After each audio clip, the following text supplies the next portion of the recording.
तो चलिए शुरू करते हैं। एक्सरसाइज 1.2 पार्ट 2, ठीक है, क्लास 10th। इससे पहले 1.2 में हम 3 क्वेश्चन तक बता दिए थे, ठीक है, और पार्ट 2 में 4 से शुरुआत करते हैं, ठीक है, जिससे ये 1.2 आज कंप्लीट हो जाएगा, ठीक है।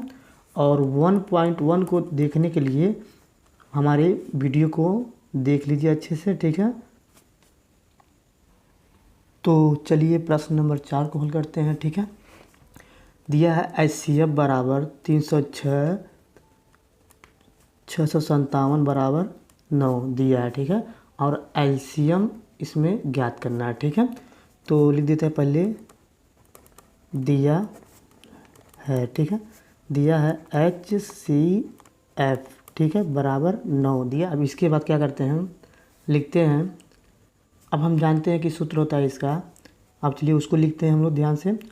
होता है LCM गुणे HCF, ठीक है, बराबर 2 संख्याओं का गुणनफल, ठीक है। तो अब हम क्या करते हैं, LCM बराबर लिखते हैं, तो हमको LCM ज्ञात करना है, तो LCM क्वेश्चन मार्क लगा देना, ठीक है। तो LCM की जगह कुछ नहीं दिया है, LCM गुणे 9 और 2 संख्या का गुणनफल यही होता है, ये और ये यही 2 संख्या का गुणनफल होता है।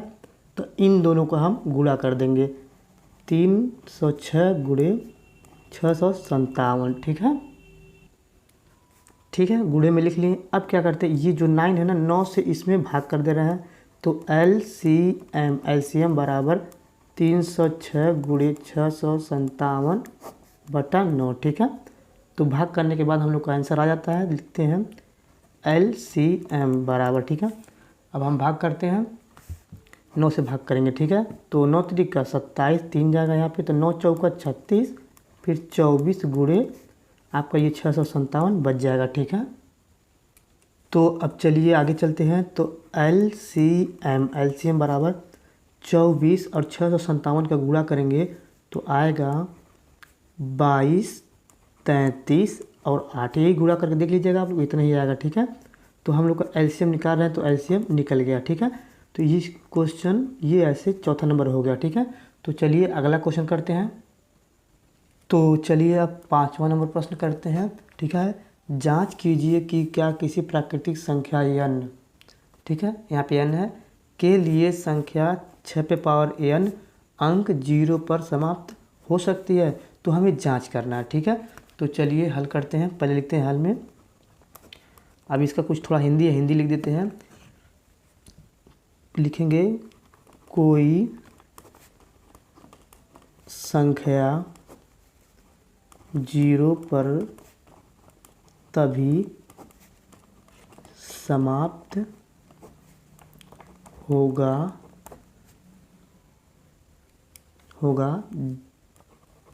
जब उनके अभाज्य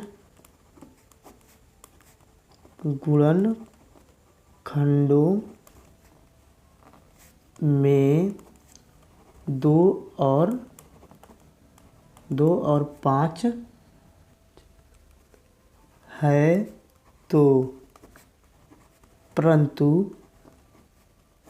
ठीक, परंतु 6 पे पावर n 2 गुणे 3, इसको लिख सकते हैं 2 गुणे 3 पे पावर n, ठीक है। अब इसको आगे चलते हैं, फिर इसको लिख सकते हैं 2 पे पावर n और गुणे 3 पे पावर n, ठीक है। तो आपका 2 पे पावर n गुणे 3 पे पावर n आया है, ठीक है। तो इसको हम कुछ लिखते हैं, थोड़ा ध्यान से देखिएगा आप लोग। लिखेंगे 6 पे पावर n के अभाज्य गुणनखंडों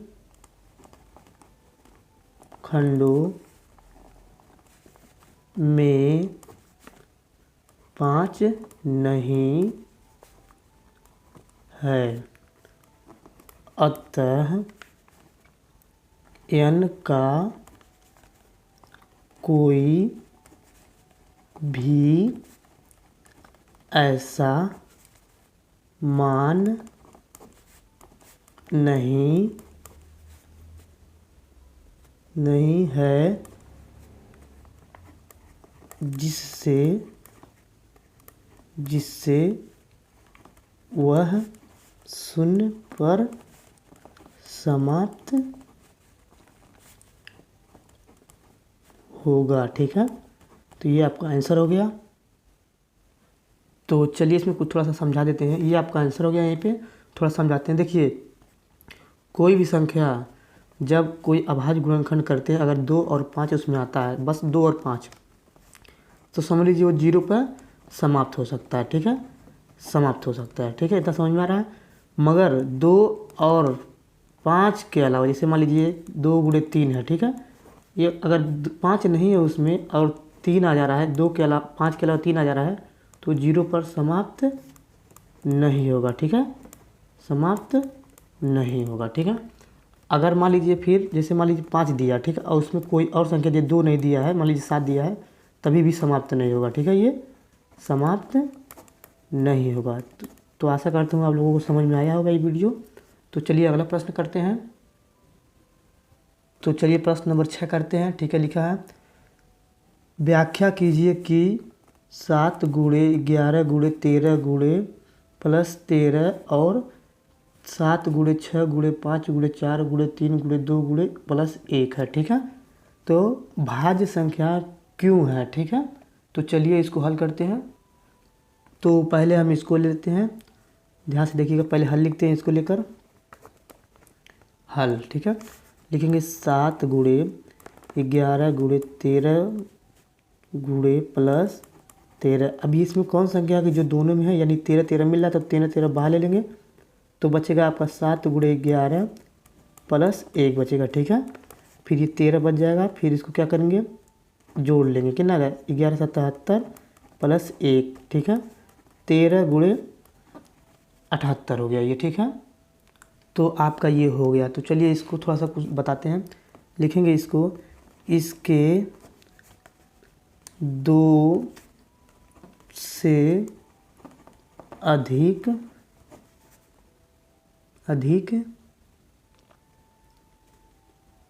गुणनखंड है तो यह भाज्य संख्या है। ठीक है, ये आपका हो गया इतना बस। अब ये दूसरा नंबर करते हैं, ध्यान से समझिएगा, चलते हैं आगे। दूसरे नंबर को करते हैं इसमें। अब आपका दूसरा नंबर यहाँ पे दिया, इसको उतारते हैं। ठीक है, लिखा है 7 गुणे 6 गुणे 5 गुणे 4 गुणे 3 गुणे 2 गुणे 1 गुणे प्लस 5 है। ठीक है, तो चलिए इसको अब हल करते हैं। ठीक है, तो लग रहा है इसमें ये 5 और 5 मिल रहा है, तो चलिए इसमें 5 कामन लेते हैं। 5 कामन लेने के बाद बचेगा 7 गुणे 6 गुणे 4 गुणे 3 गुणे 2 गुणे 1, अब प्लस 1 बचेगा। ठीक है, तो इन सब का हम मल्टीप्लाई करते हैं और बाद में ये 1 को जोड़ लेते हैं, तो 5 लिख देते हैं। जब इसका मल्टीप्लाई करेंगे तो आएगा आपका 1008 प्लस 1 आएगा। ठीक है, क्योंकि 1 इसको लिखेंगे यहाँ पे, फिर 5 और इसको जब जोड़ लेंगे इसको, तो 1009 आएगा। ठीक है, तो चलिए इसके आगे कुछ लिखते हैं। तो अब इसमें हम लिखते हैं, इसमें लिखते हैं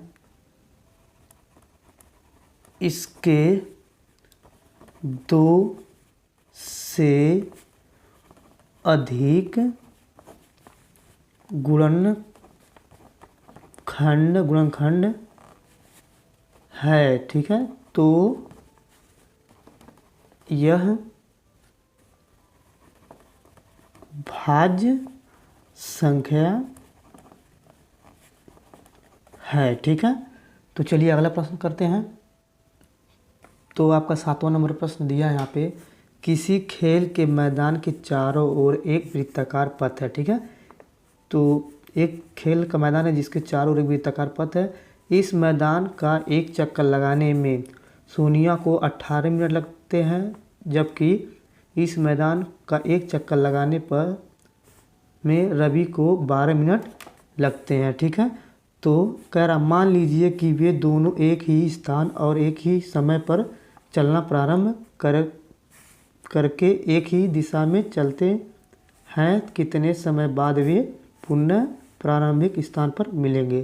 तो ठीक है, तो चलिए क्वेश्चन को हल करते हैं। तो पहले जो इसमें दिया था उसको लिख लेते हैं। ठीक है, तो लिखते हैं हल। अब किताब में दिया था सोनिया को लगता है 18 मिनट लगता है चक्कर लगाने पर। ठीक है, तो एक चक्कर लगाने पे सोनिया को 18 मिनट लगता है, तो लिखेंगे हम लोग सोनिया द्वारा एक चक्कर लगाने पर समय। ठीक है, कितना समय लगा था आपका? लगा था उसका 18 मिनट लगा था। ठीक है, तो चलिए आगे लिखते हैं। तो इसके बाद करते हैं। अब इसके बाद क्या हुआ था? रवि द्वारा एक चक्कर लगाने पर समय, कितना समय लगा था आपका? दिया था उसमें 12 मिनट लगा था। ठीक है, तो यहाँ पे आपका 12 मिनट दिया हुआ है, तो लिखते हैं बराबर 12। ठीक है, तो अब क्या करते हैं, ये सोनिया और जो रवि दिया है इसका गुणनखंड निकाल लेते हैं।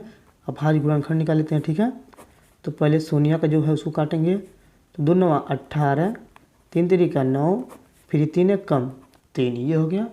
अब इसके बाद रवि का निकाल लेते हैं। ठीक है, रवि का था 12, तो 2 6 12, 2 3 6 और 3 कम 3, ये हो गया आपका।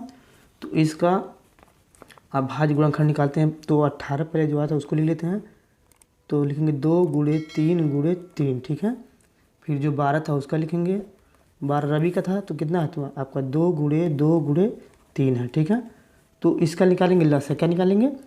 लसा एलसीएम निकालेंगे, तो हम लोग को दोनों का पता चल जाएगा कि कितने मिनट पे कहाँ पहुँच रहे थे। ठीक है, तो चलिए निकालते हैं। ये देखिए 2 2 मिल रहा है, इसको गोला कर लेंगे, 3 3 मिल रहा है, इसको गोला कर लेंगे। ठीक है, तो लिखेंगे 2 गुणे 3। अब ये 2 और 3 नहीं मिल रहा है, जो नहीं मिलता उसका भी गुणा कर देते हैं लसा में, तो 2 गुणे 3 हो गया। ठीक है, तो पूरा गुणा कर लेते हैं, तो गुणा करने के बाद पूरा आएगा 36। ठीक है, तो लिख दीजिएगा अतः दोनों 36 मिनट में एक ही स्थान पर मिलेंगे। ठीक है, ये हो गया आपका आंसर। ठीक है।